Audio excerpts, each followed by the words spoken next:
बच्चों नमस्कार।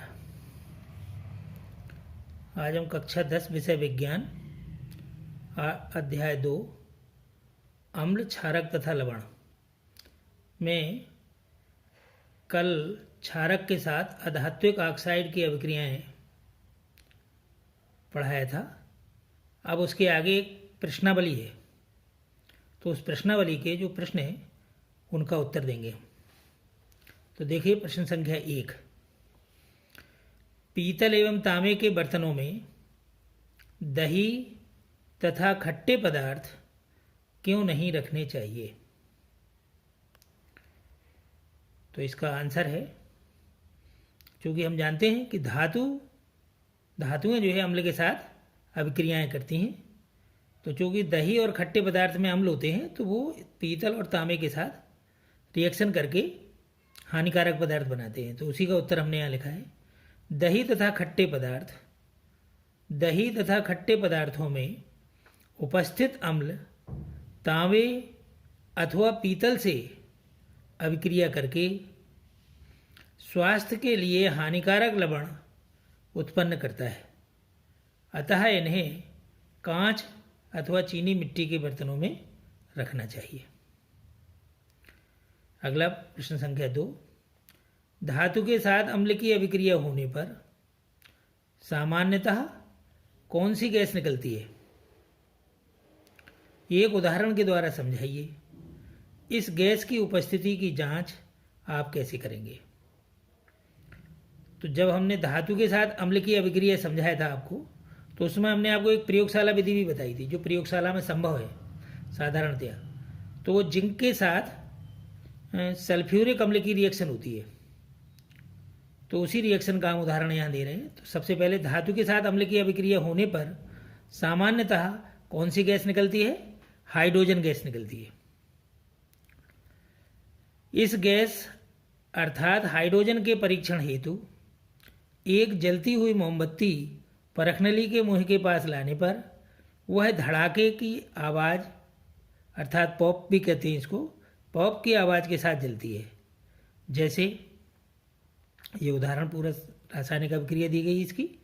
Zn plus H2SO4 अभिक्रिया के फलस्वरूप बनता है zinc sulphate ZnSO4 plus H2, hydrogen gas मुक्त होती है। तो इसकी जो हाइड्रोजन गैस की जो परखनली है, उसके परखनली के मुंह पर एक जलती हुई मोमबत्ती लाते हैं, तो उस पर जो है पॉप की आवाज़ निकलती है, जिससे ये सिद्ध हो जाता है कि इसमें जो है हाइड्रोजन गैस है। अब नेक्स्ट क्वेश्चन, प्रश्न संख्या 3। कोई धातु यौगिक A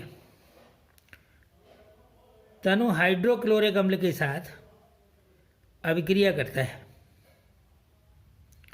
तो बुदबुदाहट उत्पन्न होती है। इससे उत्पन्न गैस जलती मोमबत्ती को बुझा देती है।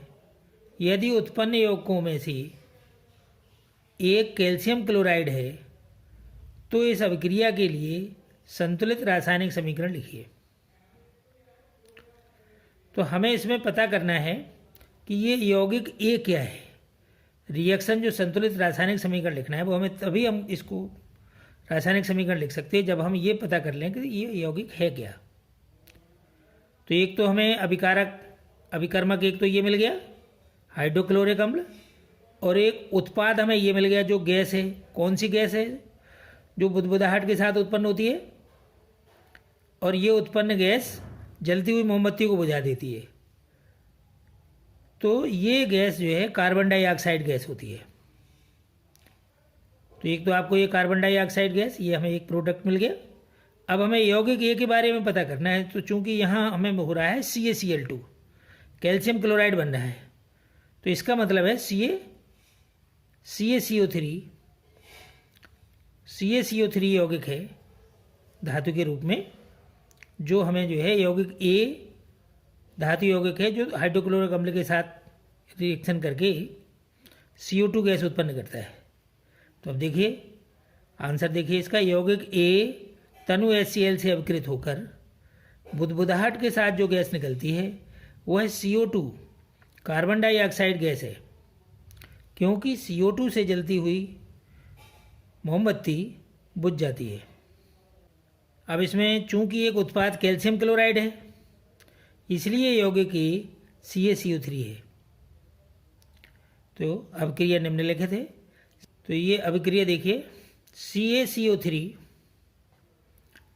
ठोस अवस्था में लिया हमने सॉलिड कैल्शियम कार्बोनेट प्लस तनु हाइड्रोक्लोरिक अम्ल, तो 2HCl एक्वस।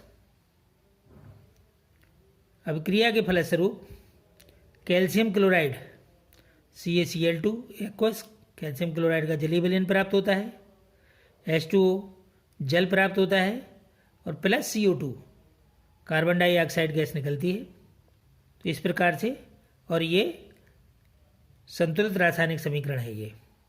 जैसे यहाँ 2 Cl है तो यहाँ पर भी 2 ही Cl है। अब देखिए अगला प्रश्न, सोने तथा चांदी के शोधन में प्रयुक्त अम्ल कौन सा है? उस अम्ल का नाम बताना है जो सोने चांदी के शोधन में स्वर्णकार लोग अपनी दुकानों में प्रयोग करते हैं। तो ये अम्लों के उपयोग में हमने लिखा है पीछे। तो नाइट्रिक अम्ल HNO3 को सोने तथा चांदी के शोधन में प्रयुक्त किया जाता है।